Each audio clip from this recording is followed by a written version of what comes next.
Measles is a disease that we eliminated from the United States, but I'm very concerned that we're allowing it to return. Mandating vaccines for education, that is coercion. The modern anti-vaxxer movement is gaining momentum, despite studies finding that vaccines are not linked to autism. We had seen a steep decline in the number of measles cases here in the United States, to the point by the year 2000, the Centers for Disease Control and the U.S. Public Health Service had declared that the U.S. is now free from measles, that measles has been eliminated. But more than 20 years later, doctors are concerned that might not be the case anymore.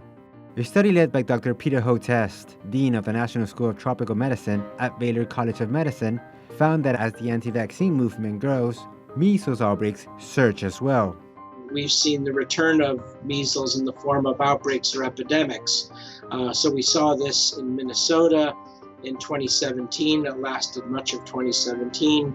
Then last year, 2018, we had the outbreaks in New York, New Jersey, and Missouri. And now, of course, this year in the Pacific Northwest, and we have the measles cases in Texas.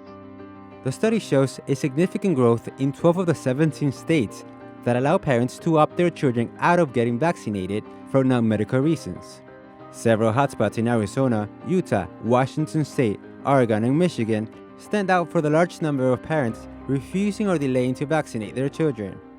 And what might have begun as a fringe movement is now a powerful media empire. Anti-vaccine books, anti-vaccine documentaries, and they've even become politicized in the United States, so that we have political action committees in many states that are raising money for candidates to run on an anti-vaccine platform.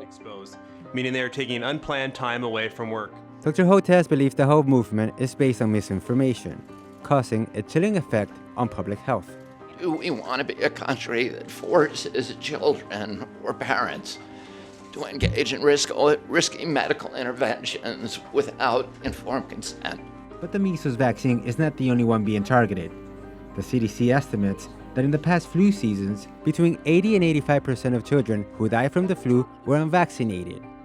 Dr. Hotez says we also have a generation of teenage girls without HPV vaccine, putting them at a higher risk for cervical cancer. So we have just massive amounts of evidence showing that not only vaccines work, they are the single greatest life-saving technology that humankind's ever invented. But despite the massive evidence, across the world, the anti-vaxxer movement is gaining strength. Europe had a record number of measles cases in 2018, in part due to a growing number of families refusing vaccination for their children. Many believe the outbreaks may not stay contained within North America and Europe. It could possibly move into Africa, Asia, and Latin America, reversing global health goals.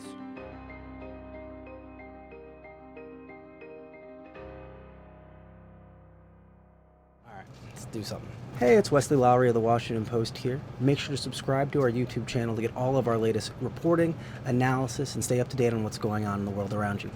Have you read all those books? No, not even close.